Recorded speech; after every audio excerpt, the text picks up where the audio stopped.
Howdy everyone, this is Parker James. We're here with Senior Senator John Thune at Dakota Fest. Senator Thune, how are you doing? Good, Parker. Nice to be at Dakota Fest.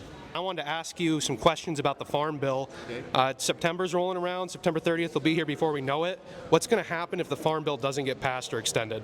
Well, most likely, I mean, if it doesn't get extended, that's a bad outcome because then you revert to farm policies that go back, a century in some cases, or almost a century.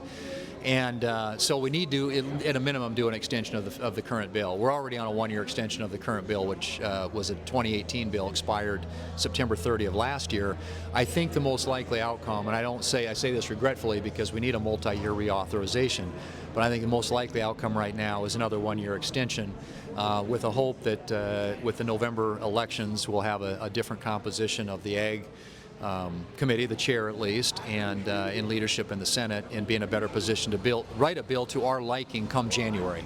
What do you think has held it back to this point and caused it to get extended as far as it has?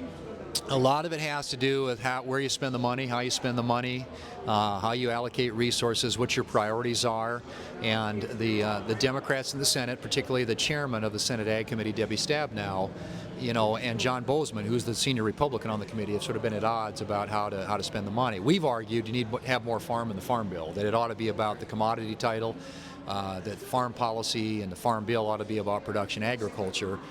The Democrats in many cases see it more as a bill about climate. They want to get, there's a lot of funding in there that they've set aside, carved out for climate-related activities, and those are resources that we think ought to be allocated at least partially to the commodity title of the bill so that we can do some of the things on the safety net to make sure that agriculture in South Dakota and around the country remains prosperous.